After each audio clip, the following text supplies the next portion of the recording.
Go ahead. Greetings from Tromaville. This is Lloyd Kaufman, the president of Trom Entertainer. Greetings from Tromaville. This is Lloyd Kaufman, president of Trom Entertainment and creator of the Toxic Avenger, and you are listening to... what are you listening to? I gotta write this down. Senile. The concert... LSD in the 60s. What is the say it again? The Concert Cruiser Nation. Concert Cruiser Nation. Okay, let me try again. Okay. Give me an action. And action.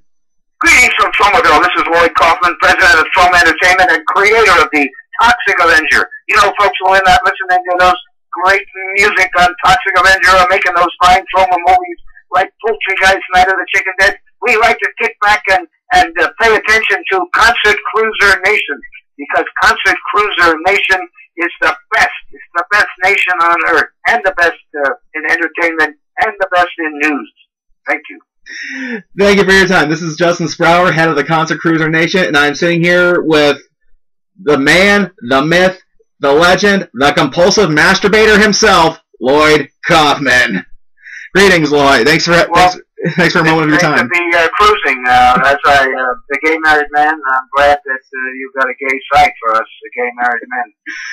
So concert cruising is something I do, and I've met many beautiful love interests. And I only have about 20 minutes because I have to go masturbate. So what's your first question? Well, watch it. Good question. That's an excellent question. I started in the film industry because I happened to go to Yale University, and I got roomed with a movie nut. I was going to be a teacher or do something useful with my life, teach people with hooks for hands how to finger paint, something along those lines. But I was roomed at Yale with a movie nut. He ran the Yale Film Society. I went in there, started watching movies, and I got hooked on movies, just like the AIDS virus, which just like my alcoholism. Well, what was it about that made you want to fight against mainstream Hollywood and particularly the MPAA? Well, I believe in the haute terre theory of cinema, in which the soul of the filmmaker controls the art. I want to have total control over my art, and it doesn't occur very often in the world of the mainstream. So I stayed in the underground. Michael Hers and I began Troma 40 years ago, and we have had total control and have had nobody telling us what to do for 40 years. The problem is that the big conglomerates, the media conglomerates, are international, and they have changed the tilt of the playing field. So the playing field is totally tilted at an angle against anybody who's independent. If you're not part of the club of Sony or Columbia Pictures or Comcast, Universal, NBC, or Viacom, MTV, Paramount, if you're not in that club, then you are sucking hind tit, and I don't think that's fair. And the rules of the United States government have been changed due to the lobbying in Washington by the MPAA, lobbying which in other words should be called legalized bribery. They have gotten rid of all the rules that protect the public against monopoly, and therefore they are a great threat to Concert Cruiser Nation. Yeah, they certainly can be. Even music gets stifled in so many ways. And speaking of music, you actually, in fact, directed a few music videos, didn't you? I've directed a number of them. I usually do it for bands who I like, and I don't get paid. Didn't you actually? I got paid for one or two of them. But most of them didn't have money to pay me. Faggot in Minnesota is a very good group, and you can see the Faggot book, the Faggot video. That's the name of the band. That is on Vimeo. I think they need a code number, but if somebody tweets me, I'll tweet the code number. I need passcode to get on that one. Also, I did In the Dirt with Bella Morte. That one's on YouTube and Vimeo, and I did one a Russian. I did them all for free except for two of them. Yeah, wasn't one of them actually Newfound Glory for the song Head on Collision? Yeah, we were very much involved with Head-On Collision. I don't think I directed that, though. I think I'm just in it, or they did a Trauma tribute or something. And the Head-On Collision is a great one, and I think those guys are great guys. And they wrote the theme song for Poultry Guys, Night of the Chicken Dead. But in those days, they were under contract, so the shame of writing for Trauma was too great. Universal would not want them to be associated with Trauma, so Newfound Glory was called Calamari Safari, and that's the theme song for Poultry Guys. The best thing in the movie, probably, was written and produced and recorded by Calamari Safari, otherwise known as Newfound Glory. Really sad, because honestly, I love that movie, and those guys are from my home state of Florida, and they're really great guys to be around. Yeah, wonderful guys, absolutely. Especially if you're a concert cruiser. Amen to that. And you do. And you were actually, and now I live in Buffalo, and you actually just got done shooting your latest movie, Return to Nuke'm High in Niagara Falls. Yes, sir. And now, why did you move from Florida to Buffalo? To be honest, no, don't be honest. Just give me a good answer. The hurricanes of '04 ruined my home, and my mom's originally from here. Oh, great. Perfect. Well, a boy's best friend is his mother. Just ask Oedipus Rex. Yes, it is. And how was the production on that? I know you gave me the chance to be an actor person, which is a trauma term for extra. Lloyd refuses to call extras. He calls them actor persons. I know you said that productions can really not be fun, but how did the production go on this movie? I think it went very, very well. The good people of Niagara Falls and Buffalo were incredibly supportive. We had about 2,000 citizens of Niagara Falls and Buffalo actually act in our movie as actor persons. And we call everybody in the movie an actor person, because why should one person carry the suitcase for Tom Cruise? He's just a human being. He could be a waiter in your restaurant. There's no difference between Tom Cruise and the stars of Return to Nuke'm High, other than Tom Cruise hit the jackpot. And so far, our stars are still waiting to be discovered. It was really cool when I saw the teaser trailer that I saw Ron Jeremy and Lemmy from Motorhead, because now I can officially say I'm in a movie with those guys. You're also in a movie with Stan Lee, with Judah Friedlander from 30 Rock.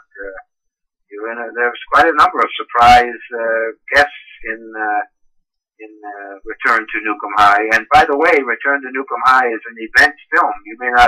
We didn't want to be pretentious at the time, but now we can be a little more pretentious.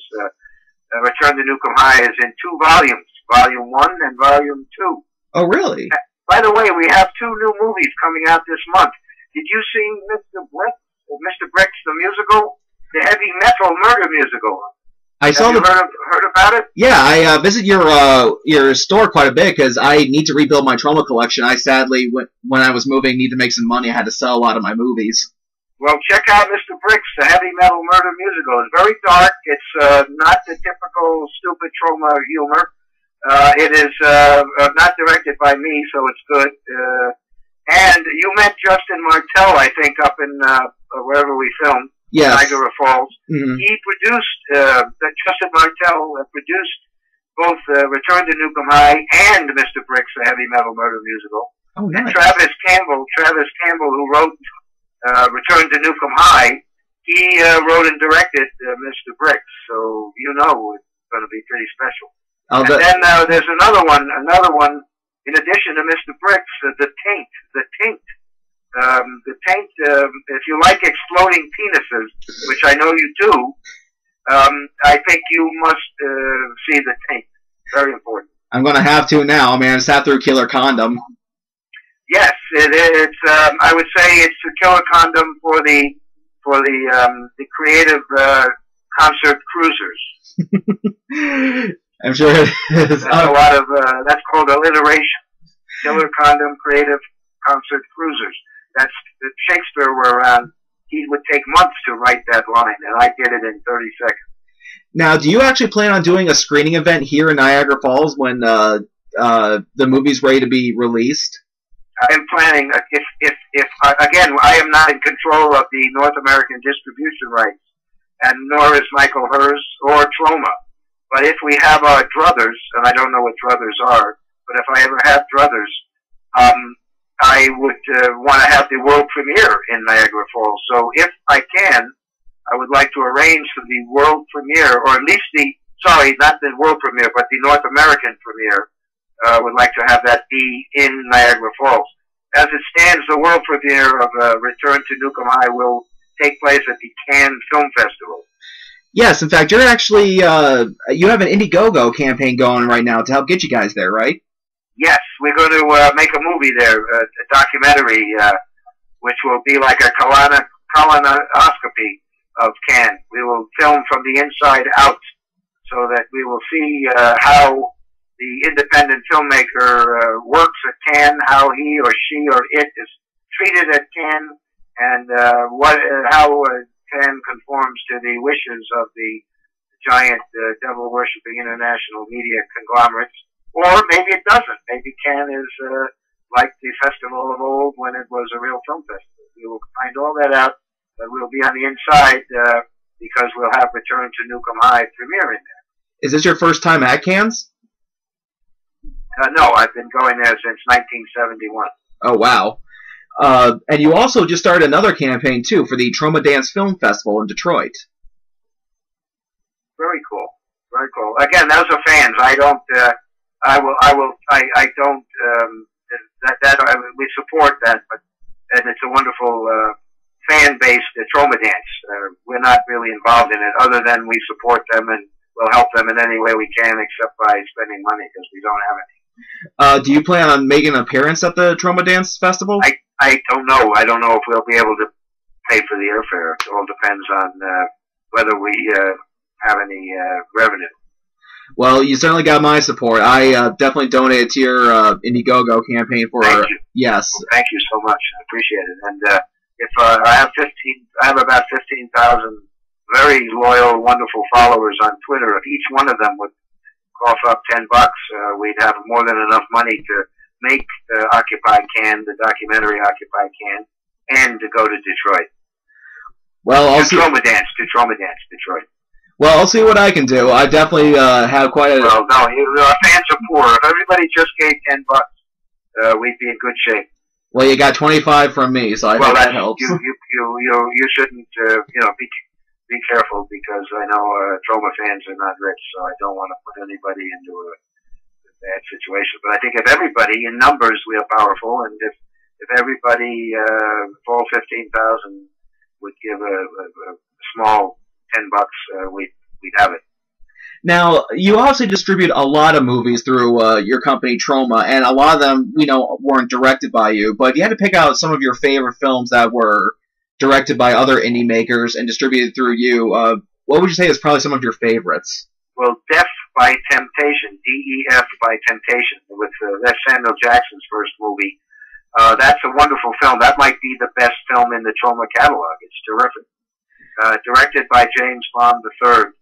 And I think Monster in the Closet, directed by Bob Tolan, is a wonderful film. In fact, Fergie was in that movie when she was about 8 years old. Fergie from Black Eyed Peas. No, really? No that's a wonderful film. Cannibal the Musical. Cannibal the Musical was a very good movie, directed by Trey Parker, Matt Stone. I don't know whatever happened to them, but anyway, Cannibal the Musical is terrific. I hope they were successful after that, because it's a really good movie. Anyway, those kind of movies. Yeah, I actually own. I think Mr. Bricks, a heavy metal murder musical, is an excellent movie that I did not direct. And The Taint,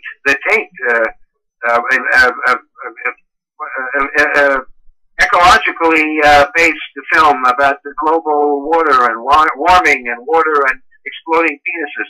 Very, very important film, and I didn't direct that. So there's some excellent movies that we distribute that I didn't direct. Now, I actually saw your interview with James Rolfe, the angry video game nerd, and there was talk about you making a cameo in his movie. Have you heard anything more since then?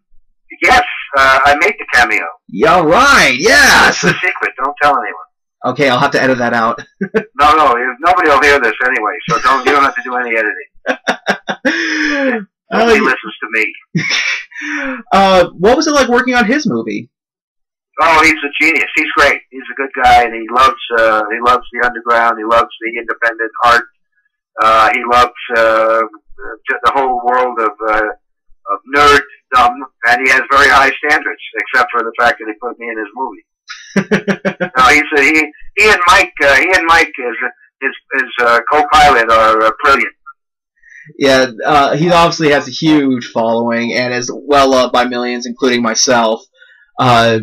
If you had, there's actually one question that I got to ask you when we. I did not sleep with him in order to get a part. I did not sleep with the angry video game nerd, if that's what you were going to ask. I did not have to do that. My acting is so important and so angry that he put me in the movie without my having to do any sordid stuff like that. So don't even ask.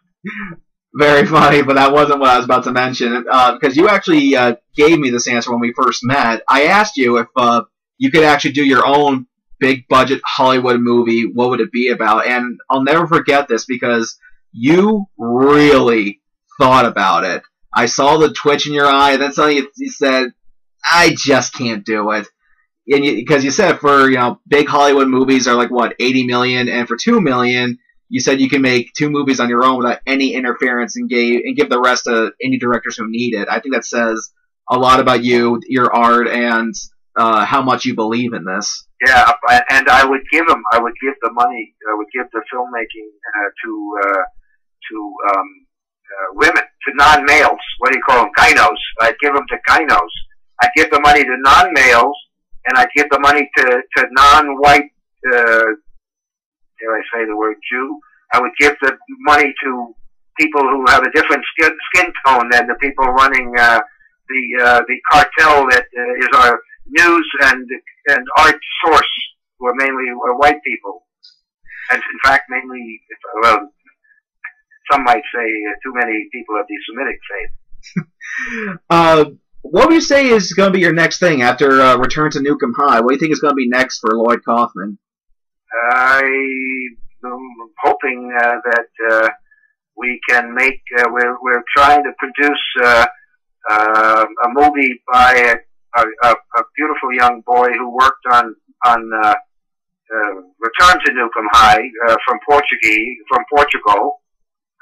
It's called Mutant Blast, and we're working on the script now. He will direct it, and I think we have a really good formula for nobody showing up, because it will be a Portuguese movie. We have so far managed to make English language movies with commercial elements to which nobody shows up, and we have no revenue. I think we can go even one step further now with a Portuguese production that will have commercial elements, but indeed, this time we're certain then nobody will show up. And then after that, we've got we're hoping that the guy who made The Taint will direct a movie for us. He also worked on the special effects of Return to Nuke'm High and the after effects of Return to Nuke'm High. And both these guys are incredibly talented, and they will make terrific films. I'll definitely be looking forward to it.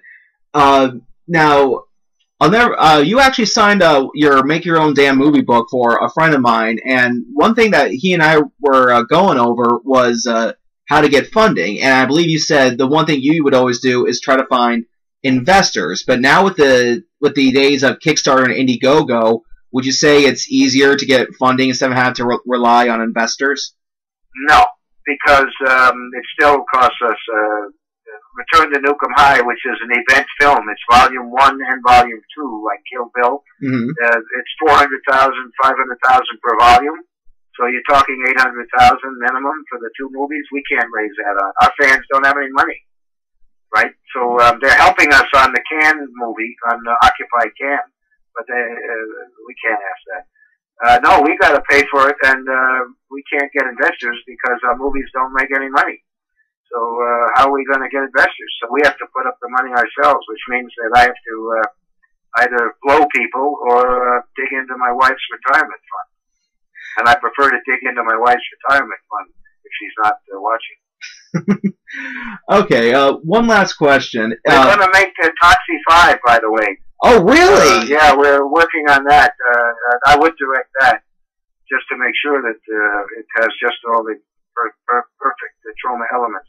So Toxie 5 is it has been in development for about 3 years, and so far we have not yet come up with a script that meets the criteria of only 6 people coming to the theater. Is it true there's actually going to be a PG-13 version of the movie? There is a remake in the works, one that's supposed to be like $150 million big-budget, star-studded remake, and Oscar-winning producer Akiva Goldsman is apparently involved in that, but we haven't heard much about it, so who knows.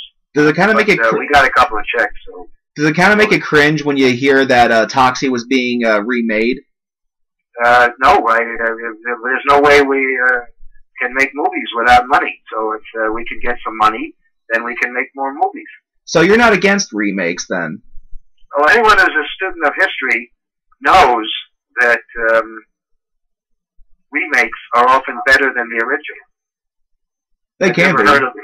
They can be, yes. So the fanboys who are out there bad-mouthing remakes are ignorant, because A Star is Born, one of the greatest masterpieces of cinema history, was the 3rd iteration of that particular script and movie. All Quiet on the Western Front. You want to see the shitty silent version, or you want to see the sound version? The sound version, in my opinion, that was a remake. There are plenty of remakes. There are plenty of sequels. Do you like Evil Dead Part 2 better than Evil Dead Part 1? I sure as fuck do. So I think the remakes you don't go to movie jail because a remake is good or a sequel is good. Citizen Toxie is the 4th Toxic Avenger movie, and I'll wager that any objective source that looks at it will say that Citizen Toxie is the most enlightened, the most visionary, and most risk-taking of all the Toxic Avenger movies thus far. Mm-hmm. And the director for the remake of Toxic Avenger, the $150 million remake, he has written a script. I have not read it. His name is Stephen Pink, and he directed Hot Tub Time Machine. Oh, nice. Which, to me, was a good movie. He also was involved in writing and directing High Fidelity, and there was another one he did. Anyway, he's a very talented, and I am quite certain that he will do a great job. So, if we can get some dough out of it and keep making movies, that's what we're all about. That's what Michael Hers and Lloyd Kaufman are interested in. Now, unfortunately, I got time for one quick question, then I gotta go. Okay, this is gonna be the last question, and that is, what would you say is probably your biggest dream for Troma? Like, what would you say is the high peak that you want Troma to be at? I think just survival, be able to keep going. Something like maybe like a movie that actually was #1 at the box office. Would that? Not necessarily. I think just to be able to keep making movies. We're kind of doing, we're still around. We are the herpes of the movie industry. We won't go away, and that's as long as our fans appreciate what we're doing. That's good enough for me. That's as high as I need to go. Well, Lloyd, I cannot thank you enough for your time, and it's been a pleasure. I am really happy you gave me a chance to be and return to Nuke'm High, and I hope that our paths will cross once more.